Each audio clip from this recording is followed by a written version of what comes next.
Hello, everyone, and welcome back to another episode of the Cover One Roundup here live each and every Monday night on the Cover One YouTube channel.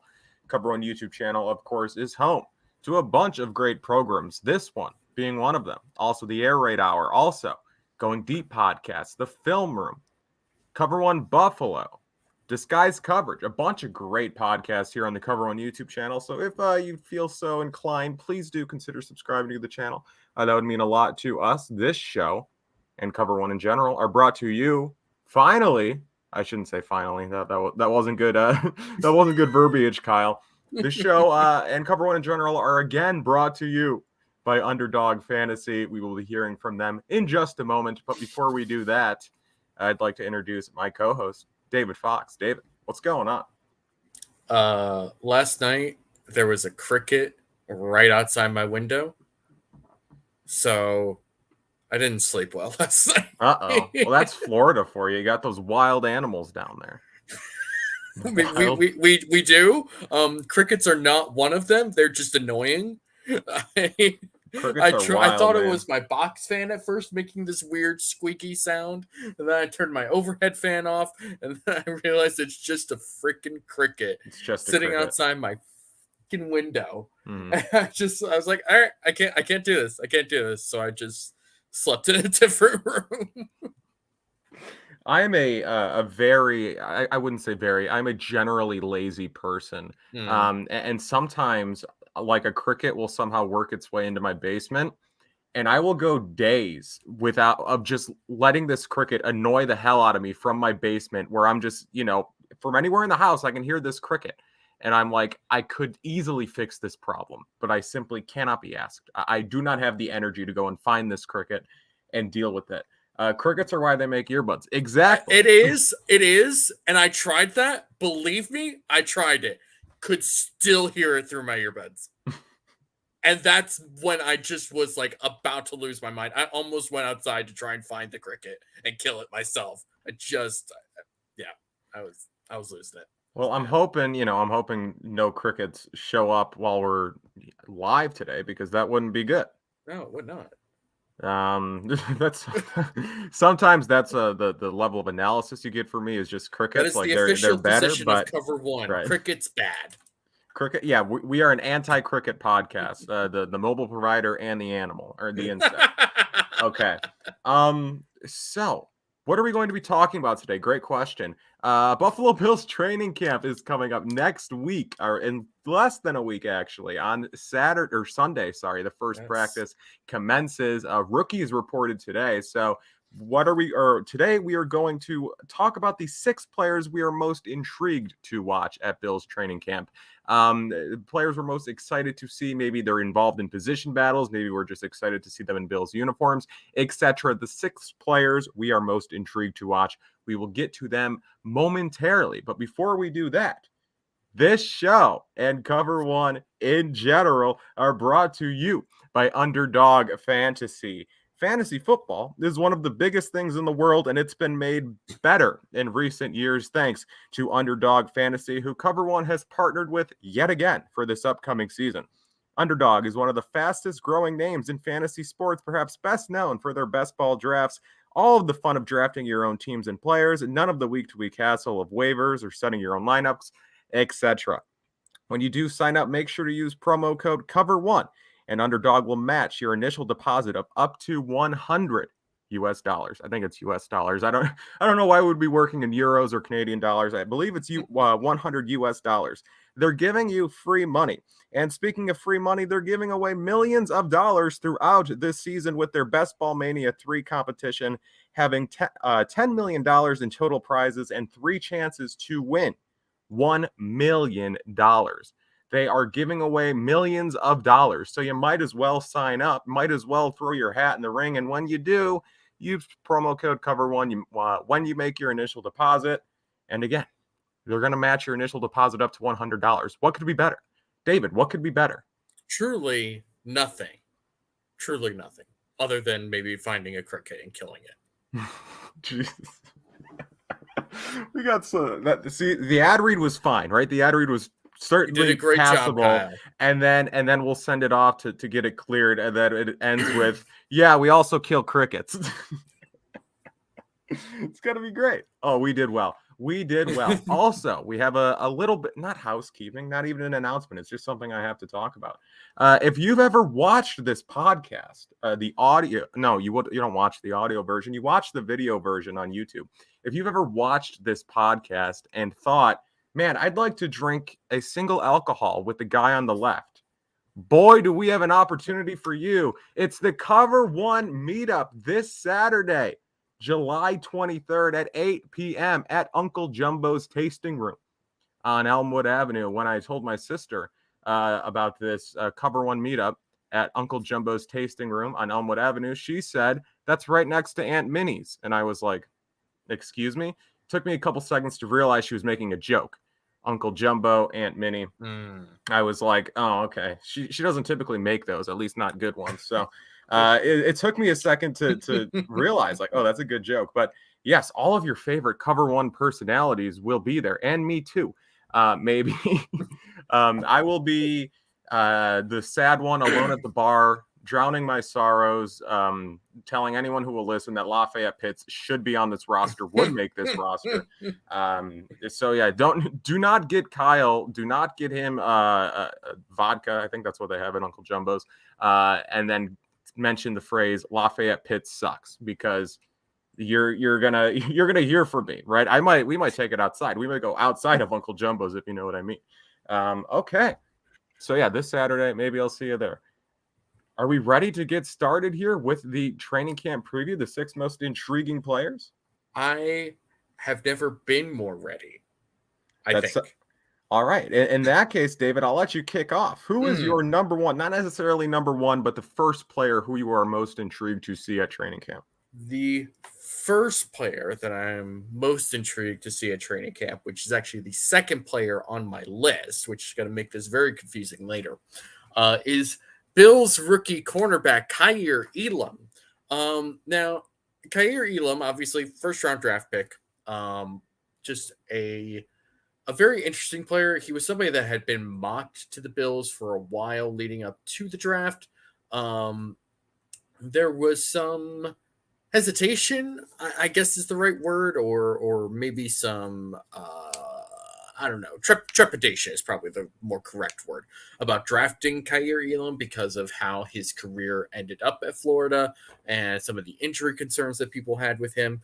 The reality is, and I'm getting this from Warren Sharp's 2022 football preview, an excellent source of information, if I might add. Kaiir Elam is a, quote, perfect addition to the unit. Over his final 2 seasons at Florida, Elam allowed a catch rate 28% below expected while producing a ball hawk rate 32% above expected. Now, what is ball hawk rate, you might ask? That is an excellent question. And I had the actual definition up here not just a couple of seconds ago before I accidentally closed it out of my tabs. Oh no! But it's of course the percentage in which balls are hawked. I mean, so ball hawk rate, according to Next Gen Stats, is a measure of how often a player disrupts a pass divided by the targets as the nearest defender. So this includes interceptions and passes defensed versus the number of targets as the nearest defender, which is not necessarily the best way of identifying who is actually in coverage, but that's neither here nor there. Regardless of that, Kaiir Elam is a very, very good player, and he is the athlete that people wanted to have opposite of Trey White. Now, of course, the issue is that Trey White is out, presumably, for a bit because of him recovering from an ACL tear. We don't know exactly what's going to happen with that. We don't know when he'll actually be ready. We don't know when the Bills will determine when he's actually ready to come back and be the starting number 1 corner on this defense. Until then, Kaiir Elam has a lot on his plate. And it'll be interesting to see how he responds to being basically the guy for the cornerback room at the moment. Obviously Trey White is going to be there every step of the way to help him and try and ease him along as best he can. But other than that, I mean, there's Elam, there's Dane Jackson, and there's what else? There's someone I've got to be missing, right? Elijah Griffin. Can't sleep on Elijah Griffin. Nick McLeod. Boy. There's names. So thank you for making my point, Kyle. There's names. There are players on this roster. Yeah, there are people eligible. But really, I mean, like they need Kaiir Elam to be somebody that they can rely on, especially early on during this season. And when you're playing the Los Angeles Rams to start your season, that's a lot to put on a rookie's plate. Now, he will have the added benefit of having Micah Hyde and Jordan Poyer as the safeties helping him, and Taron Johnson in the nickel position, and even having Dane Jackson, who has played and started for this team quite a bit, especially down the stretch after Trey White's injury. But it's still a lot, and I'll be very interested in seeing how he responds, how he'll be able to handle being in that, I assume, number one role, because I don't think they'll put Dane Jackson in that number one cornerback role. But he's somebody that I'm going to be kind of locked in on, especially during the preseason. Kyle, what are your thoughts? Jason sums it up. Cam Lewis. Wow. He sums it up, right? No. Mentioning Cam Lewis, but not Lafayette Pitts. Makes you think, right? Really makes the guy wonder.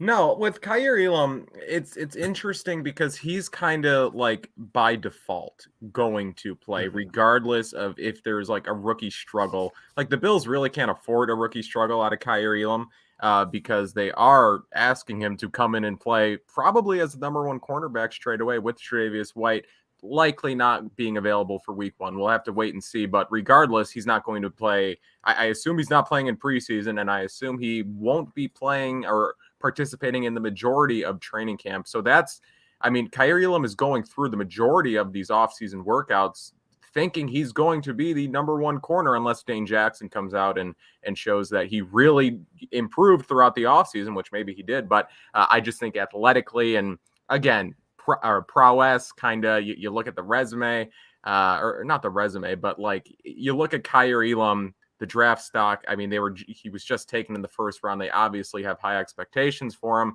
And then Dane Jackson is, again, I don't even think it's a competition between Nick McLeod and Elijah Griffin. The only way that they hop either Elam or Jackson on the depth chart is if one of them just, again, is something that nobody thought that they were. I think they were both undrafted free agents. I mean, Jackson was a 7th round pick, so obviously that's not too big of a discrepancy in terms of draft stock. But you look at McLeod and Griffin, both on the practice squad last year for the most part. I don't think the Bills are, if one of them makes a big leap, cool, but I don't think they're anticipating that out of either of them. So it is going to be Elam and Jackson essentially regardless of what happens until Trey White comes back. So it is going to be interesting to see what they do kind of for Elam, because one, they're going to want to kind of lessen the learning curve, I guess, or make it as flat as possible. Thank you for I'm sure everyone is really benefiting from my hand movements here. But yes, flatten that learning curve as much as possible while also asking him to be the number one cornerback. Those aren't two things that should go hand in hand, but in this case, they kind of have to until tre'davious White comes back. Now, granted, they have Poyer and Hyde back there helping him, as you said, and Johnson in the slot, Taron Johnson in the slot. So he has a good supporting cast. He has a good coaching staff. But again, it is going to be interesting to see how steep that learning curve is, at least initially in training camp. And we'll get that immediately. But we'll see how he adjusts relatively quickly, if that learning curve is steep, because you think back to 2017 tre'davious White, there were, thoughts right away like, oh, he is better than anticipated. Even in minicamp, you heard rumblings of that. But then when training camp started, you cannot tell me Tre'Davious White's prowess did not give Bean at least a little more confidence to move on from Ronald Darby that offseason. So Tre'Davious White, you kind of knew straight away that this was the real deal. I'm intrigued to see if we get something similar with Elam. I hope we do. LOL, not happening. Oh, he's talking about Joe Hayden. I was like... no, I think we would have gotten it already, to be honest. I think we would have gotten a veteran cornerback move if it were going to happen. Like, granted, they've done stuff like that in the past. Like Captain Munnerlyn was like a very pre-camp signing. So, like, I guess it's not out of the realm of possibilities, but I feel like if they thought this were a more pressing concern, the idea of like, oh, we're going to go into the season with Elam and Jackson, they would have done something with it. And again, they drafted Elam. They drafted Elam in the first round. I think they were, knowing Trey White's injury problem, I think they're more than confident with Elam and Jackson to hold them over for a couple of weeks here at least. Does that wrap up Elam talk, or do we have more to say about Kaiir Elam? I mean, kind of just one last little thing about, like, you know, maybe bringing in a veteran corner. I would be surprised at this point. Like, guys like Captain Munnerlyn and even like Josh Norman were brought on, but they had experience in that defense. Joe Hayden does not have experience in this defense, and a lot of playing coverage in this defense means knowing exactly where to be when they're disguising all these coverages, which they do a lot of. And I think that, like, unless Joe Hayden is just like a really good learner, and a really quick learner and very, very comfortable with all the different shifts and changes that he would have to do, it seems like if they were going to make a move, they would have done it already. So I doubt that Joe Hayden will be coming on. So, I mean, but you talk about familiarity with the system, and, you know, at this point, if they are going to bring in a guy, it may be someone who's been in the system before. Lafayette Pitts. Anyway, so that's it. So that's it for the roundup tonight. We're gonna see. No, Lafayette Pitts is on a roster. Did you know this? Is he really? He's on Atlanta. Oh man, I was devastated to learn that. His career really is over, isn't it? Oh, I was devastated to learn that Lafayette Pitts was not eligible to sign. That was kind of like, you know, it was like a pipe dream. I knew it was never going to happen again. I knew Lafayette Pitts would never come back, but to have the possibility taken away from me, to know that it's never going to happen, like before I knew it was never going to happen, but now I know it's never going to happen. It's devastating. And frankly, I struggle to sleep at night. So maybe unrelated to Lafayette Pitts, but my player that I'm most intrigued to watch as camp kicks off here next week, it's Greg Rousseau. David, we are firmly into, or if we're not firmly into, we are entering prime best shape of his life season. Ooh. And Greg Rousseau has already kind of gotten a little bit of that buzz. Greg Rousseau, according to my former boss, Chris Brown, Greg Rousseau in the offseason added 8 to 10 pounds of lean muscle mass. That's like right on the edge of best shape of your life. That's like you're building up to that, you know. Usually best shape of your life is like what, 4th or 5th year in the NFL? Like you've probably gotten your second contract, you know. Right. Yeah. Rousseau, he is best shape of his life so far, we'll say, about Greg Rousseau. There you go. Again, 8 to 10 pounds of lean muscle mass. He's coming back bigger, faster, and stronger. And he's also coming back with a new teammate on the other side of the defensive line in Von Miller.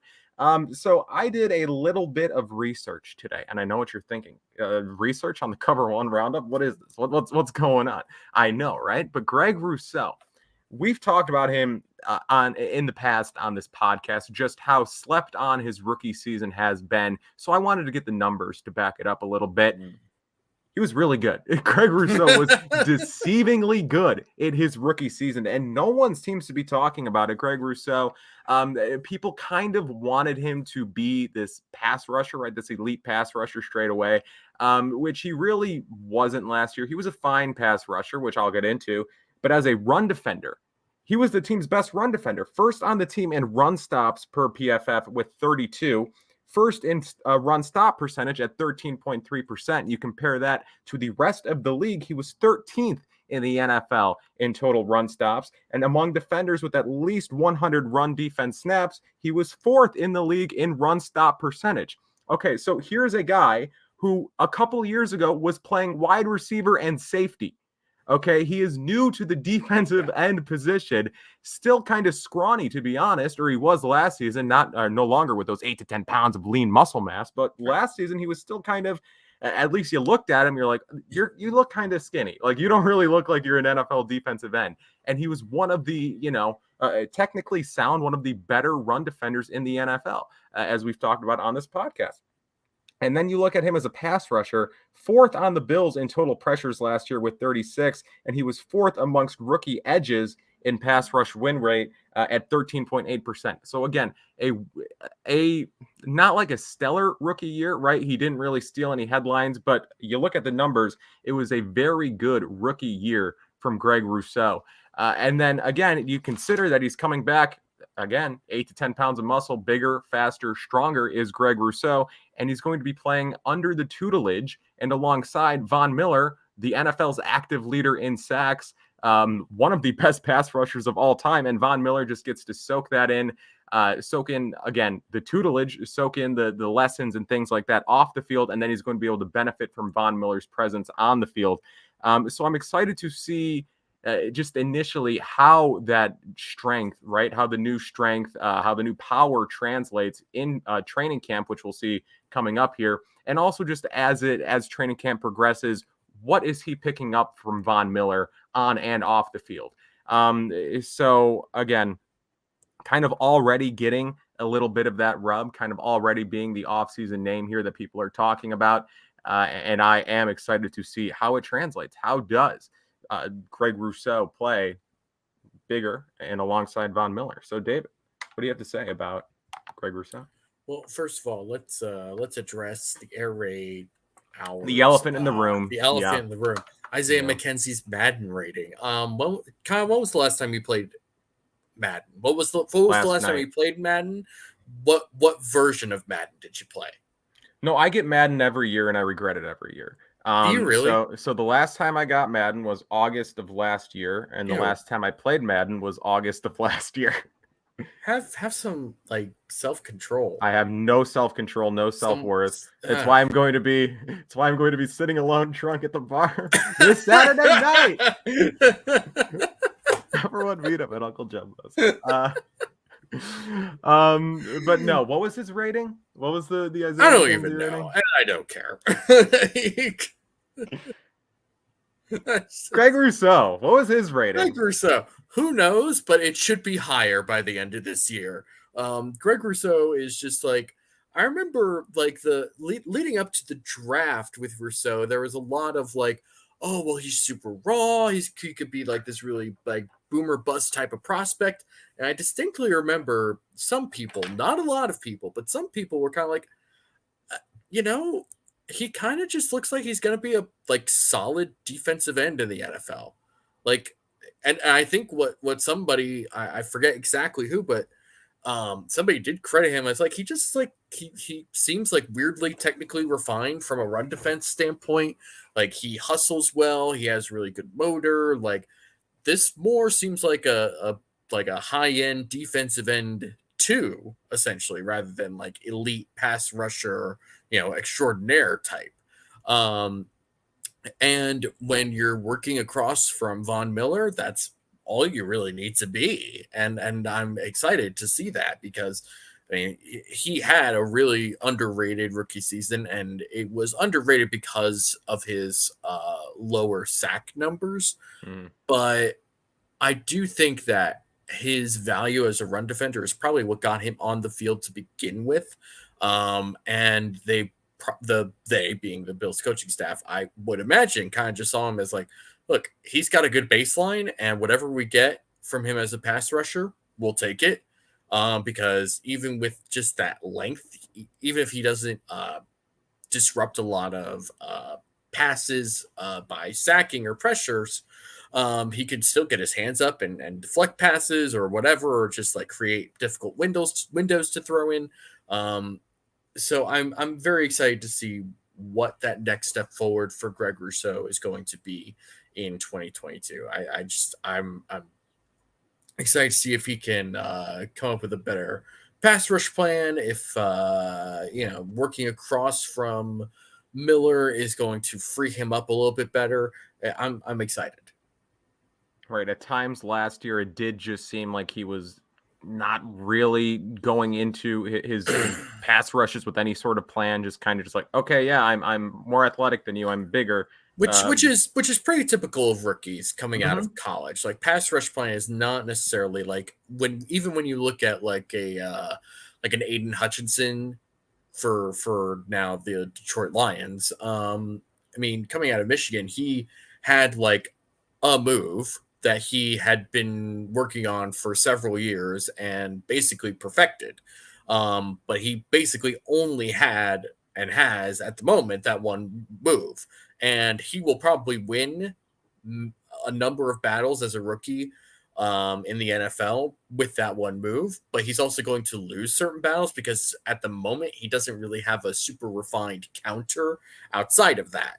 So I think it'll be interesting for Rousseau, who I mean, what a lot of his production in college seemed to come off of like schemed pressure, a lot of putting him above the center and just sort of letting him use his length against smaller offensive linemen, rather than just sort of lining up and teeing off. So it'll be interesting to see where his pass rush repertoire will be able to take him, because it's not something that I think we've seen at any point in his career so far. So adding that could just really launch him to a different level as a pass rusher. And coming out of mini camp, there were at least a few videos of Von Miller playing opposite Greg Rousseau. I know that was a talking point. Like, will they split him up or will it be Miller Rousseau? I mean, we'll know for sure next week, but I think it was pretty obvious when they signed Von Miller, and based off minicamp videos, it looks like it is going to be Miller and Rousseau. Get your best four on the field as often as you can. Exactly. So I wrote this down after hearing your little your discussion there. I shouldn't say little discussion. Your well thought out point about Greg Rousseau. I wrote this down, so I'm going to pose the question to you and also to chat. For Greg Rousseau, given all the hype that is surrounding him right now, are we happy with this season from Greg Rousseau? 7.5 sacks, third on the team behind Von Miller and Ed Oliver. And then also, he's still incredibly proficient as a run defender. Are we happy with that season from Greg Rousseau? I mean, I would be. That to me shows progression as a pass rusher while still maintaining that base floor as a run defender. I would be happy with that. Yeah. I would be incredibly happy with that. I've seen a lot of people mention double-digit sacks potentially for Greg Rousseau. I don't think that's in the cards. I mean, that's maybe it is, but I mean, Von Miller is going to be probably double-digit, if not at least pushing double-digit. But let's be honest, he'll get more than 10 sacks. And Ed Oliver, this is a very pro Ed Oliver podcast we make. We don't hide that whatsoever. I think we both think Ed Oliver is going to be pushing double-digit sacks this year. So for Greg Rousseau to be right up there, right at 7.5. That is, if it's not doubling his sack total from last year, it is right around double his sack total from last year. And then if he still maintains that prowess as a run defender, I think that's a very good season from Greg Rousseau. If not flashy, a good season 2 from Greg Rousseau, setting him up for bigger and better things later on. Rob writes, yes. Thank you. I agree, Rob. All right. I think that wraps up Greg Rousseau talk. David, who's the second player that you're most intrigued to watch at camp? So the second player, who is also the first player on my list, so now we're starting to make sense of this, is everyone's favorite fantasy darling that isn't Isaiah McKenzie. That is Gabe Davis. Gabe Davis, who of course had just an insane end to the year by catching 4 touchdowns in that playoff game against the Chiefs. We've talked about Gabe Davis, and we've seen him in his first 2 years do really, really well. as a rookie, he was kind of put into multiple positions and kind of schemed open a lot of the time. Last year, they sort of let him just become a natural part of the offense while still using him in certain situations as a matchup issue. But overall, like, I think some people weren't really sure what the Bills were getting out of Gabe Davis in year 2. And the offense as a whole kind of was up and down throughout most of the year.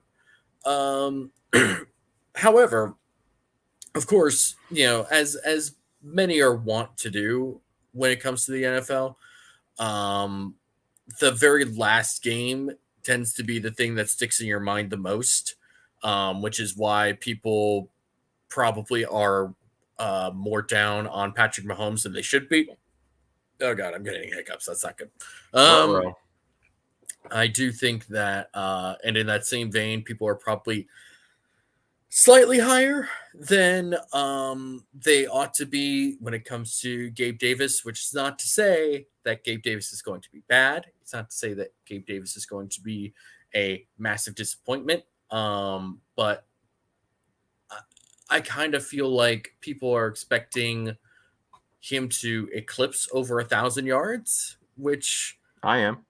I'm not 100% sure if that's plausible or attainable in this offense that has as many weapons as it does. I mean, you have Stephon Diggs, who is pretty much always going to have 1,000 yards for as long as Josh Allen's going to be his quarterback. You have Dawson Knox, who I think is going to be, somebody that gets you somewhere between 600 to 800 yards receiving every year, I think. You have Davis, obviously, but you also have, presumably with this change to Ken Dorsey and Aaron Cromer, more shifting towards 12 personnel. You also have Jamison Crowder, who we've talked about on this podcast, being somebody that could sneakily be a big addition to this team. Our very own former co-host of the Cover One Roundup, Rob Quinn, wrote about Jamison Crowder just this past week. So if you all want to take a look at that, he's back. Rob Quinn is in fact back and came out with a great article about Jamison Crowder. So he's coming back to the Roundup. After they see my ad read, I'm going to get kicked off, and then next week Rob Quinn is hosting the Roundup again. That's a joke, maybe. I guess we'll have to wait and see. But I just think it's I will be interested to see how Gabe Davis adjusts to being presumably in this more strict wide receiver 2 role, rather than being somebody that kind of gets put into wide receiver 2, but also gets shifted around into like, H-back sort of position, to move tight end type of position, to like, when the target's on you, how do you perform, basically? And a big target or a bigger target is on Stephon Diggs. So, but in today's NFL, you need multiple legitimate receivers. Like, that's why you saw so many receivers get big contracts, like Christian Kirk getting the amount of money that he did from Jacksonville to, they basically paid him as their number 2. And the Chargers also paid Mike Williams to be, $20 million to be their number 2. Chris Godwin is getting paid similar amount of money to be Tampa Bay's number 2 to Mike Evans. Like, it's gonna be interesting to see how he handles himself and those responsibilities while also learning this newish offense with Ken Dorsey and Aaron Cromer and Joe Brady and all that good stuff. David, I think you're forgetting that it's best shape of his life season. And as Jessica writes, Gabe has adjusted by putting on 15 pounds of lean muscle mass. Of course. That's more than Greg Rousseau's 8 to 10 pounds. That's right. And then as Brian writes, Gabe Davis has a weak immune system. He catches everything. He's not wrong there. I mean, good. See, Gabe Davis does have an incredible set of hands. The reason why, and I understand, right? Your points are all logical. They all make sense. right? We're all kind of crowning Gabriel Davis to an extent right now, but given the offense, given there's only one ball and it has to go to so many different players, it is kind of reasonable to expect Gabe Davis to not live up to these expectations that the media is placing on him. Mostly the fantasy media, right? A lot of people are talking about Gabe Davis as this, late round steal, always going to be incredible. But I think that with Gabe Davis, he has never let me down thus far. Gabriel Davis, granted, it's always been in like limited opportunities, but whenever his number has been called, he has come up huge, right? Mostly with crazy catches along the sideline. That's what Gabe Davis loves to do. Yeah. But even just like when he's given whatever opportunity, he's always been in relatively crowded receiving rooms, always been platooning that number 2 receiver job to an extent. But whenever he's been given the opportunity, he has answered. And again, he's a great run blocker. Uses like as an up back at times. Just whatever they want him to do, he does it, and he exceeds at it. He succeeds at it. So I think it's again 1,000 yards. It's tough to imagine 2 1,000-yard receivers, but I think again he hasn't let me down so far. So I think I realistically could see Gabe Davis exceeding 1,000 yards this season if he gets the opportunities. If they, again, he probably will be out there for most offensive snaps. I do think that if he gets his target share, you'll see good production out of Gabe Davis. So anyone else have any Gabe Davis talk? We have James Cook talk in chat. 15 pounds of muscle mass doesn't make you a number 2 receiver. It makes you it makes you Greg Rousseau, of course. That's right. Obviously. Greg Rousseau, former wide receiver. Right. He was /safety. Maybe. Okay. I have to talk about the safety situation later. Does Greg Rousseau factor into the safety talk? Maybe. But before we do that, I'm going to talk about a different wide receiver. Okay. And his name is Khalil Shakir. The slot competition is interesting. And I'm about to complain about something that I am guilty of myself. And this podcast is guilty of. Mostly me. When talking about the slot competition, it is on paper a 3-man race between Jamison Crowder, who you just talked about, Isaiah McKenzie, and Khalil Shakir, the 5th-round rookie out of Boise State. But a lot of people, when talking about the competition, and again, me included, kind of just say like, okay, it's Crowder's job to lose, and then McKenzie's going to be pushing him, and then Shakir, great future piece, but right now I don't know how he's going to factor into the offense.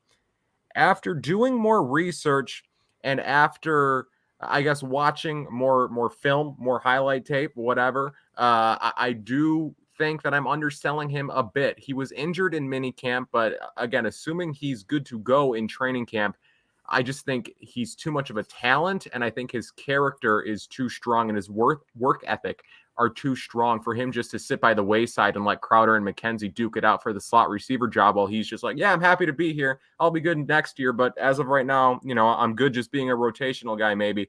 Like, no, I think he's going to give them a run for their money.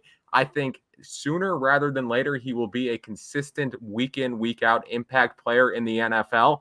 And I do think, again, not necessarily is it going to be this year, but it realistically could be this year or possibly could be this year. Again, he is a very good wide receiver. You watch his tape from Boise State. Again, kind of struggled with drops here and there. But again, we talk about Gabe Davis making crazy catches. Khalil Shakir made some crazy catches at Boise State, and 529 of his 717 offensive snaps at Boise last year came in the slot. So, and again, just given that, and then given his size, he projects as a slot receiver in the NFL. That is where he's going to make his money, where he's going to make his impact. So what I'm most intrigued by with Khalil Shakir is, can he make this a true 3-man competition, right? Because right now he's just kind of the distant third, like maybe, like I wouldn't be shocked, but he's a long shot to be the week 1 starting slot receiver over Crowder and McKenzie. But as I said, given his skill, given his talent, and given the type of person he seems to be, given his work ethic and character, he's not just going to let these two fight for the job. He's going to give them a run for their money. And I do think he's going to be one of these preseason names, one of these training camp names where you see the beat guys tweeting about him all the time. Like, Khalil Shakir made another play today. like Khalil Shakir working into first team reps. I think you are going to see that, and he'll make a few plays in preseason and still probably won't get the week 1 starting job, but people will be upset about it. So, David, what are your thoughts on Khalil Shakir? I was excited by the Khalil Shakir pick at the time because, like, I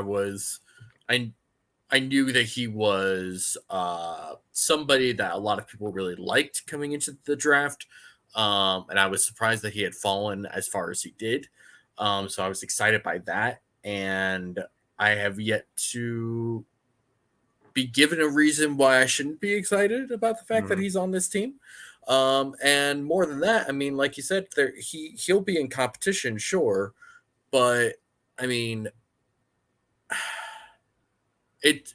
what's great about this is that he doesn't have to be the guy right away. Right. Like, this is why you have Jamison Crowder, because Crowder can do these sorts of things right now. And we know he can do that right now because he's been doing it for many, many years in the NFL.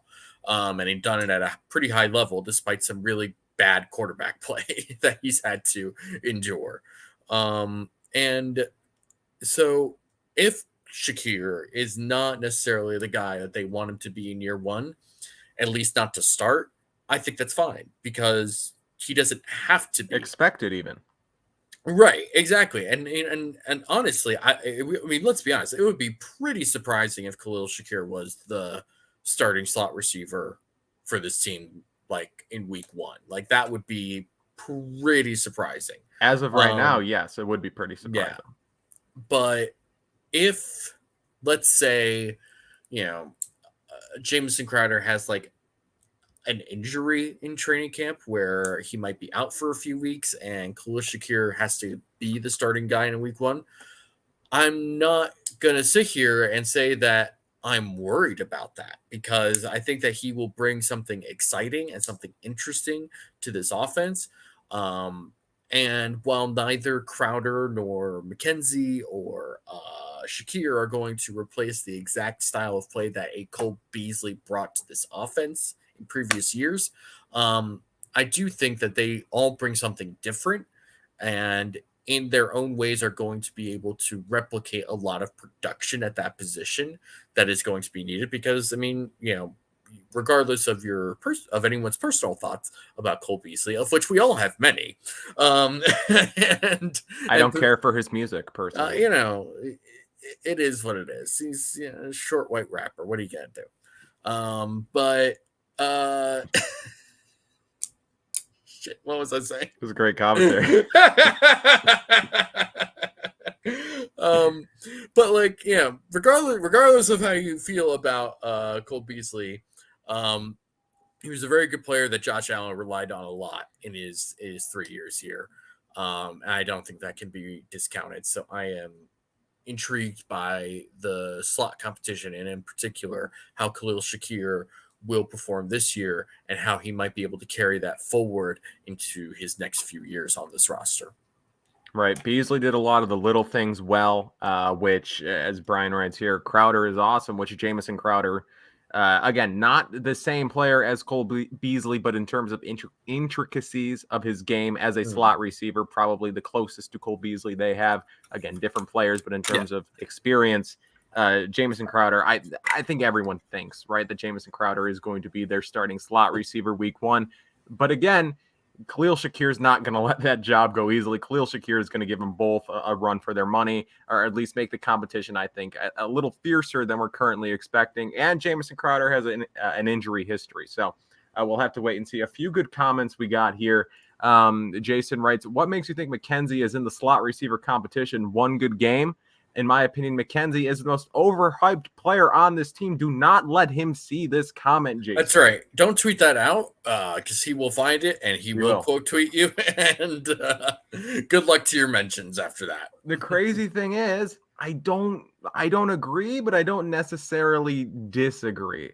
Like, I don't think Isaiah McKenzie is going to be the starting slot wide receiver, but why is he in the competition? Because they gave him a 2-year extension, right? Because they paid him to stick around and compete for that job.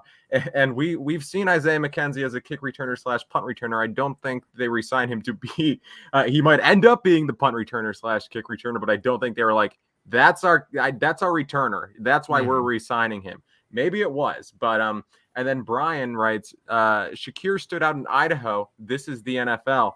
Brian, you've been spitting some fire in the chat tonight, but I do not like this comment because you could also say besmirching the blue field of Boise State is a travesty. That right. We do not talk poorly about what was the quarterback? Short white dude, not Johnny Manziel. Kellen Moore? State. Kellen Moore, that's the dude. Current Cowboys offensive Dallas coordinator. Cowboys OC, right. We do not talk poorly about the alma mater of one Kellen Moore. But it's this line of thinking. Like, I could say, like, Josh Allen stood out in Wyoming. This is the NFL. Or Taron Johnson stood out at Weber State. This is the NFL. It's like talent's talent, right? Like, regardless of where you went to school, if you get your opportunity to shine in the NFL, you make the most of it, regardless of where you went to school. I think Khalil Shakir is good enough to, when his number is ultimately called, he will make the most of it. So I think that wraps up Khalil Shakir talk. David, this is what the people have been waiting for. Your third most intriguing player to watch at training camp. Folks, we have something special that's going to happen in training camp. Something that has not occurred at Bills training camp in quite a few years. And it is a punter battle. That is right. We have the incumbent is the nicest word I could say for Matt Hawk, who is known more for his ability to hold the ball as a field goal specialist rather than as a punter, which is his actual job. Right, he's the punter with the good hands. Yep, sure is. And the challenger is, of course, our favorite kicking deity, punt god / Matt Araiza from San Diego State. We've talked about Matt Araiza probably more than a punter deserves to be talked about for sure. in most Certainly. spaces. Absolutely.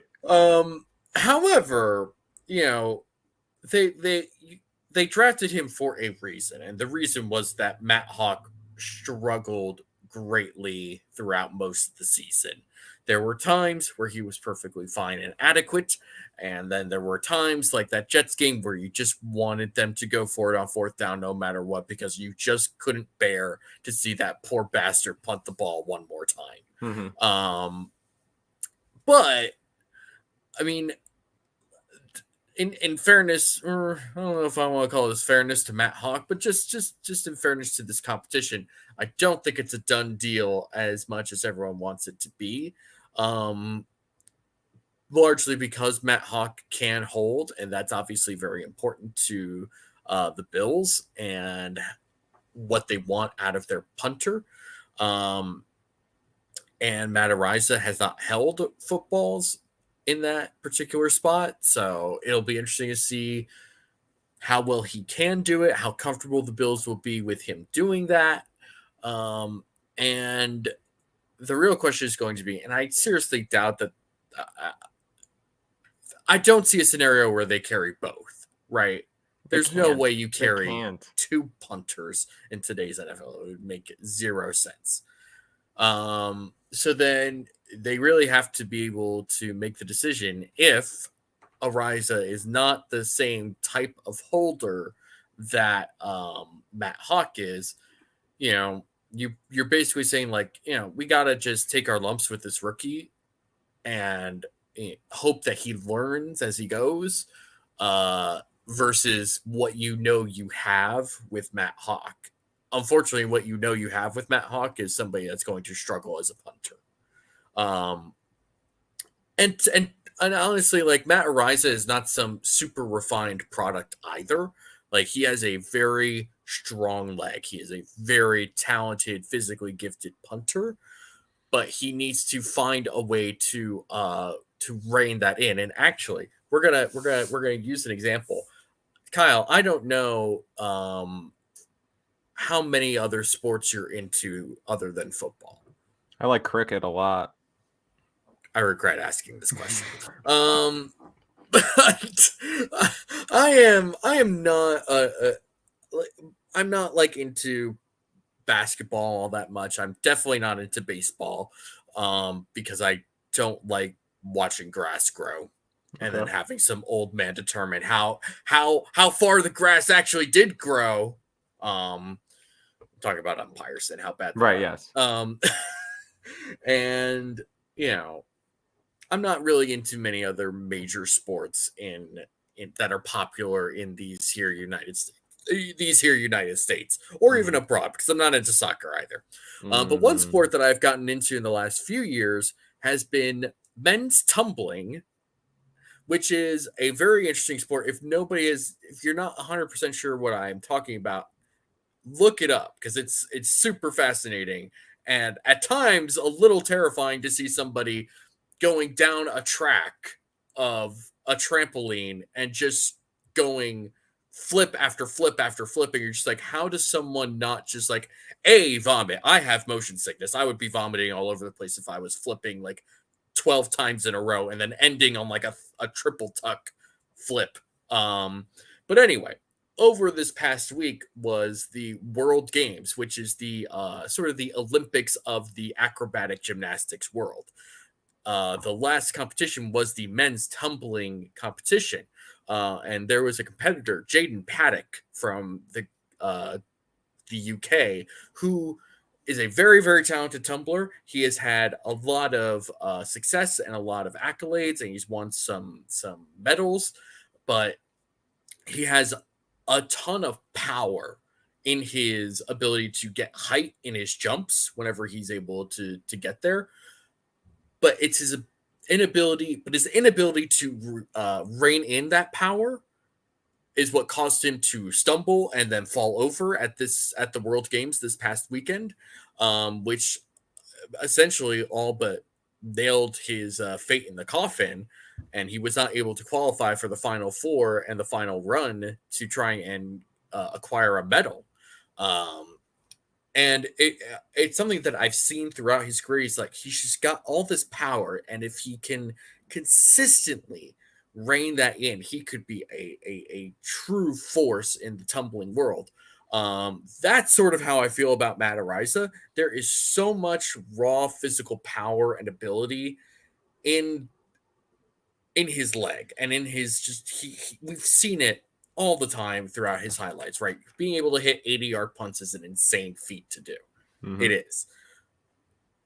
How many times are you going to be able to hit an 80-yard punt? Or how many times are you going to be needed to hit an 80-yard punt?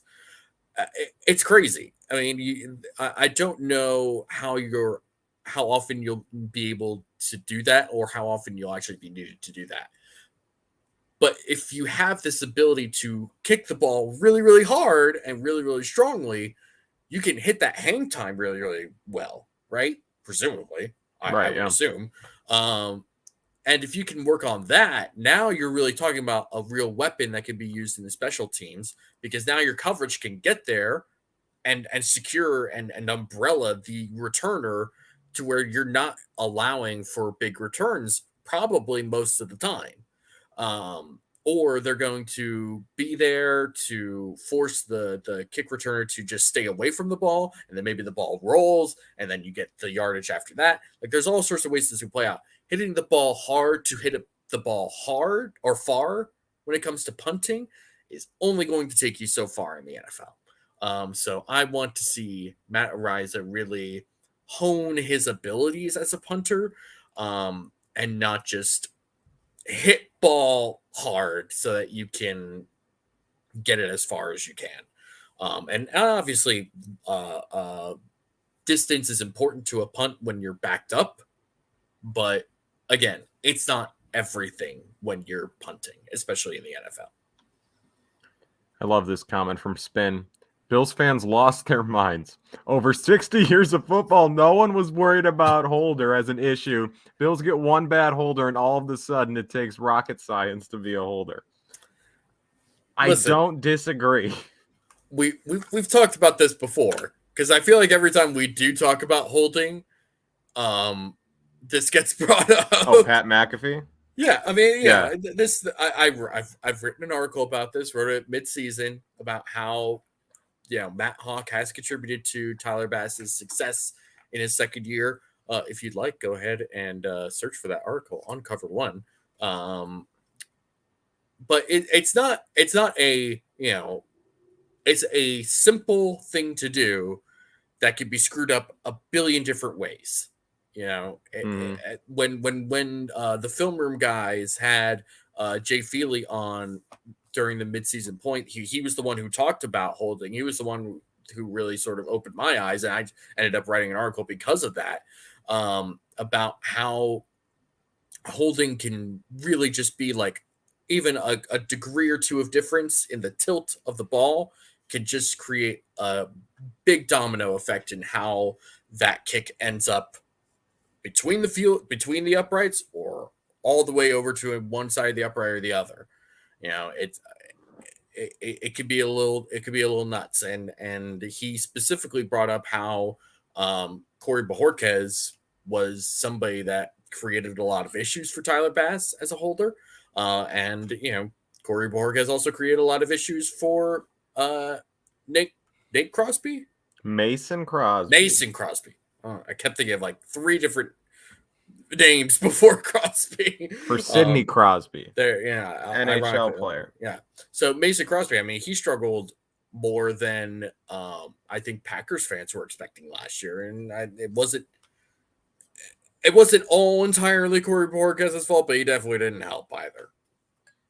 Right. And I remember the sentiment after the Bills let Corey Bojorquez walk, because he had just come off of a very strong year with the Bills. And people were like, why'd they let him walk? This was a homegrown talent that they just let go in free agency and they replaced him with Matt Hawk. We very quickly learned that he wasn't a great holder. But that being said, it doesn't seem, again, I completely ignorant I am in this sense, but holding does not seem like the most difficult thing in the world to learn. It seems like if you just devoted yourself to it for a couple of weeks, a couple of months, again, very ignorant. I am ignorant in this sense. I'm sure I couldn't do it, but I'm also not an NFL punter getting paid to do it. I'm sure Matt Araiza is going to be just fine. And I also think, I don't think this is an obscene discussion to be having, because Matt Araiza, right, that the gifts are there, right? Like one of the strongest legs the NFL has ever seen coming in. Again, multiple 80-yard punts in college, or statistical 80-yard punts, regardless of if they actually traveled 80 yards in the air, which I doubt it. That'd be insane. But just multiple 80-yard punts in college. So obviously the leg strength is there, but you compare it to his weaknesses, which are his hang time, and he doesn't hold. So this would be a real discussion that we would be having regarding his, I guess, not necessarily long-term future, but just his ability to make a roster in his rookie year. It would be a better discussion if the Bills had a punter that wasn't Matt Hawk.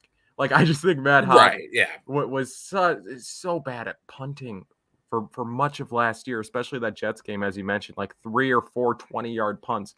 Just not good. Not good. So I think if they had really any other guy, any other competent punter, the idea of okay, Punt God actually has a contest here. He has a competition. I think that's a good discussion. But I mean, I think Matt Araiza just has to be not a disaster as a holder and just show a little bit of growth in terms of hang time. And I think they're more than happy with that. And they're going to be a good. Brian writes, 50% chance Araiza on the practice squad. I would say if they are going to practice squad a punter, it would be Matt Hawk. Can they practice squad Hawk? I think they have are they doing the practice squad rules again where it doesn't matter, where anyone can be on the practice squad as long as very good question. It's consensual? I'll have my producer look at that while you start on your next player that you're interested in. Well, I have more Punt God. Now the chat's got me going on Punt God all here. right. No, let's continue. Let's go. Spin rates 0% chance Ariza would not clear waivers. I agree. I think there was so much hype around Ariza. There's going to be a team, like a bad team. I always say Jacksonville when I bring up bad teams. So I'll bring up Atlanta today because I always do Jacksonville when I talk about bad teams. I want to spread the love a little bit or spread the hate. Like you'll get like an Atlanta or someone or a team in that vein who just sees the raw ability and they're like, yeah, we'll try to develop him along. I do not think he would clear waivers. Whereas Matt Hawk, no one wants Matt Hawk. Again, and in the nightmare scenario where they need to activate 2 punters on game day, I think, you're calling up Matt Hawk from your practice squad. I think Matt Ariza makes the roster. I think that's 95% sure Matt Ariza makes the roster. Yeah. So NFL teams will be able to have 16 players on their practice squad. The number went up from 14 during the COVID-19 pandemic. 10 of the 16 players can have no more than 2 accrued seasons. The other 6 players do not have limitations, which means veterans can be on the practice squad. Those are, I mean, 6 sounds like a lot, but Jason Taylor came right in with the exact right information, delivered in a much more succinct way. Thank you, Jason. Appreciate you. Just 5 seconds too late, but we appreciate you anyway. 6 sounds like a lot, but when you're using one of them on a punter, it's like, it doesn't matter. It doesn't matter because Punt God's gonna be good, right? He could be hold God, hang time God, just God in general. I will start a Matt Ariza religion. I'll do it. Okay. My third player to watch, as fun of a name as Punt God, certainly maybe the biggest name that we're going to be talking about on this week's podcast. It's of course Damar Hamlin. So Buffalo's situation at safety right now is interesting. Just looking at it on paper for what it is. Micah Hyde and Jordan Poyer are both 31 years of age. Poyer already had his birthday this year. Hyde turns 32 at the end of this season. Hyde has 2 years remaining on his contract, including this upcoming season. So an additional year after this season. And then Jordan Poyer, it's been well documented. This is the last year of his contract, and he would like a contract extension. Has made that known. He wants to retire as a Bill. As of right now, doesn't appear as though there's been any real movement on that. It looks like he's going to report to camp. He reported to mini camp, so it looks like next week he will be at training camp participating without a new contract, unless something happens in the next week, which could happen. But for the sake of this discussion, let's say nothing happens. So the situation, again, I said it was interesting. The current situation is that the Bills have the best safety duo in the league. I think objectively the best safety tandem in the league, the best 1-2 at the position. But they're both on the wrong side of 30, and they both have contracts expiring within the next 2 years. So just objectively, there are long-term question marks at the safety position, not even getting into the discussion of should Poyer be re-signed, right? Just look at it for what it is right now. 2 31-year-old safeties on deals expiring relatively soon. So the question has to be asked, what is the long-term situation at safety? Do they have anyone on this roster who could kind of make them do they have anyone who, like, should Poyer not ultimately re-sign? Do they have someone who could step in, or would safety immediately become, should something happen to Hyde or Poyer, would safety immediately become the number one need on this team? Probably, but that being said, I am intrigued to see Damar Hamlin, the 6th round pick from 2021 out of Pitt. He didn't get a lot of playing time in his rookie season. I think he only had 2 tackles, but you look back on last preseason, Damar Hamlin is a guy who really stuck out to me throughout the preseason. Just always could tell when he was on the field, could always feel when he was could always feel it. Feel when he was on the field. That makes sense. But just like, when it was a Damar Hamlin hit, you knew it was Damar Hamlin on the hit. You knew it was him coming down into the box. You knew, you knew it was Damar Hamlin. Just for a 6th round at that time, 6th round rookie safety, for me to feel his impact like that, again, I may just be overlooking it, but I feel like Damar Hamlin showed enough in that small sample size for me to be intrigued this season to wonder if he is a potential long-term option at safety. So I'm sure Bean is going to be watching Damar Hamlin throughout the first couple weeks of training camp and in the preseason, and so will I. But I'm sure the brass is going to be watching Damar Hamlin and thinking like, okay, is this a dude? Is this a guy who we can continue developing along? And can he be a guy who takes over for Hyde or Poyer sooner rather than later, or just one day in general? Or, is safety like a day one or day two draft need next year? Or are we investing in, like a mid-20s safety in free agency? So, David, Damar Hamlin, are you excited to see Damar Hamlin? I am. Largely for the reasons that you said. Honestly,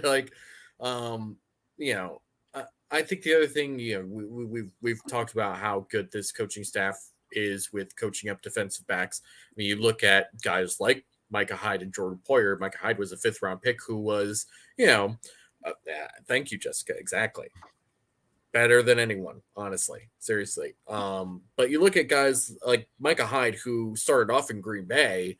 I mean, they used him as like a sort of jack of all trades, where they would move him from nickel to different parts of safety and use them in different packages. The Bills looked at that and said, screw that. We're just going to make you our full-time deep safety because you can do that and you're amazing at it. And then they did the same thing with Jordan Poyer, a 7th round pick who started, I think, his career at corner, then moved to safety, had a decent year in Cleveland before coming into Buffalo. And they said, yeah, we're just going to turn you into a first-team All-Pro, by your, 5th year here. I mean, that's nuts. That's nuts. And then you look at guys like Levi Wallace, Dane Jackson, a UDFA and a 7th round pick, respectively.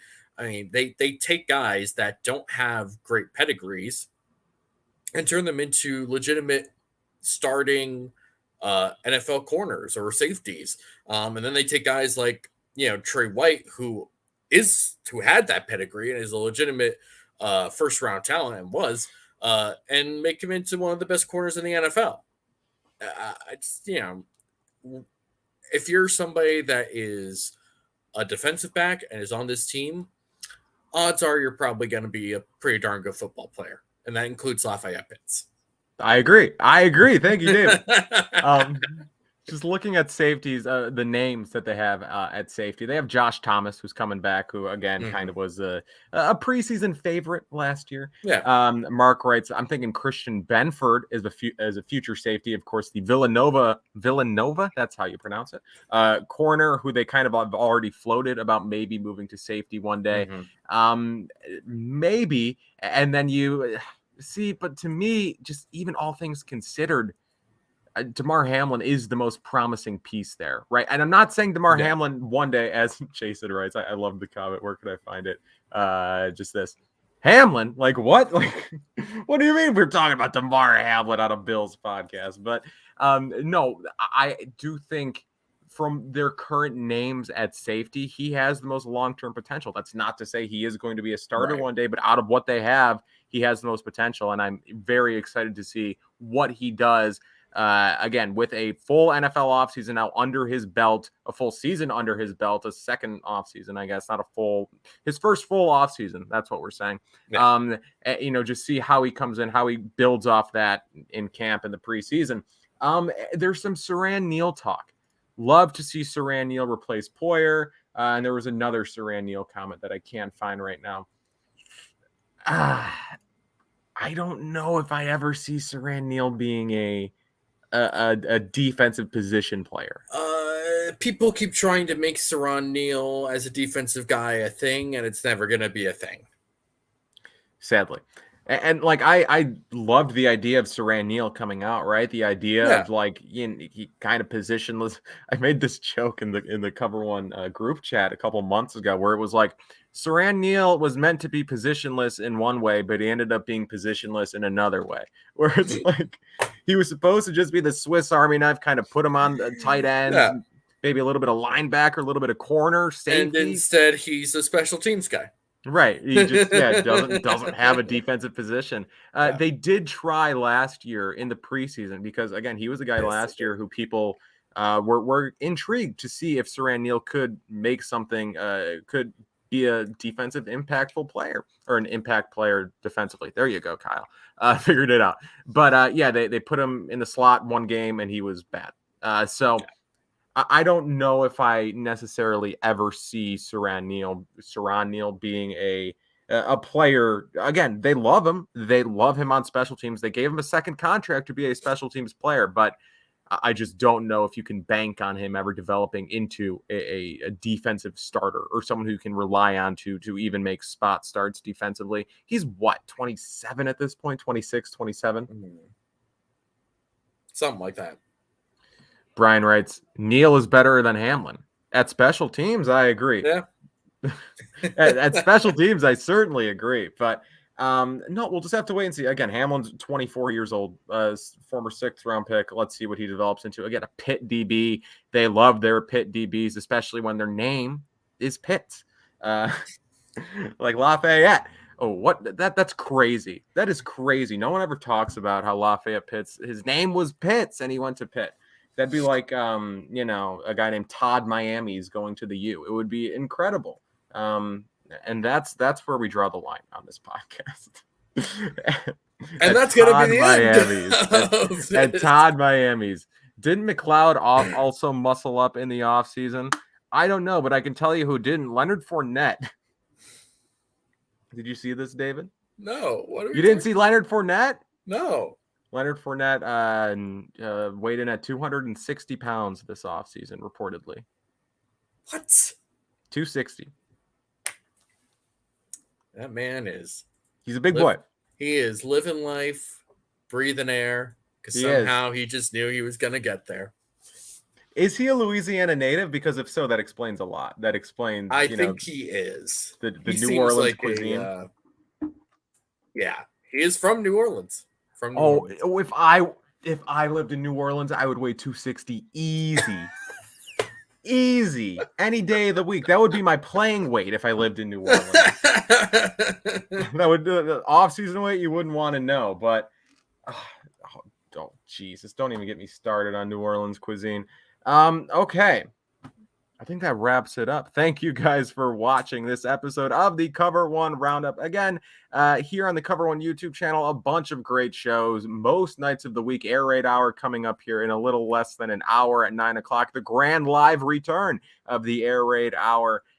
Make sure to tune in for that. And then also the Film Room going deep. Flagship show, Cover One Buffalo, also disguised coverage. Fantasy shows coming back sooner rather than later. A bunch of great stuff. So again, make sure to subscribe to the YouTube channel, to the iTunes feed. Each show has their own individual iTunes feed. If you'd be so kind as to leave a review and subscribe to each feed, that would be greatly appreciated.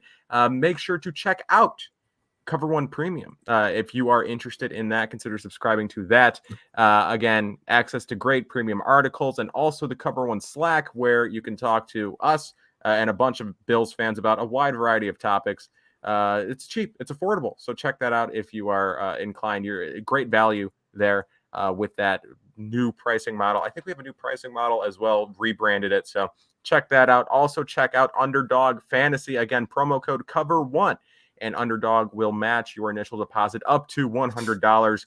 Free money. Check it out. And then also the Cover One Meetup this weekend at Uncle Jumbo's Saturday night. Ya boy, yours truly will be there. Again, intoxicated. Maybe I will show up drunk. I'm not going to, but I could. But maybe. But I won't. But I could. We'll have to wait. Pre-game hard before the meetup. See, that's my issue, man. Is my pre-games turn into? I think this isn't just a Kyle issue. This is an everyone issue, right? Pre-games tend to get out of hand. Yeah, totally. That's totally an everyone issue. Well, no, like hear me out. Where it's like, again, this is what I've seen it happen in real life. Like, this is what the sponsors sign up for. There's stories, or at least one story that I can tell that I will not tell for numerous reasons. But the pregame can get you if you let it. It's like, why would I go to the bar now and buy a beer when I can just drink another beer at home? Listen, I'm with you. It's economics 101, really, right? Like all the people in the chat who are like, oh, Kyle, I'm going to economics school. Oh, we got porn bots. We've gone too long. All the people in the chat talking about their economics degrees. I just figured out economics for you, right? Economics 101 is have another beer in the pregame. Randy writes, what about the tight end position? Dawson Knox is number one. And then OJ is number two. OJ Howard is number two. I don't foresee much stuff happening there. I don't really see that shaking out. I can see Jalen Weidermeyer is a big long shot to make the roster, but if he flashes, might be too valuable to keep off the 53. Again, this isn't Jalen Weidermeyer talk. He was an honorable mention. Jessica got her economics degree from the SUNY company. Of course. And she could attest that economics 101 is another beer in the pregame. Economics 101 is go to a friend's house and have a beer, presumably at the pregame. We've lost it. We've lost the plot. Points have been made, and now it is time to go. Thank you guys for watching. We will talk to you next week with initial reactions from training camp. They'll be 1 day deep at that point. So we'll talk about it next week. Okay, bye-bye.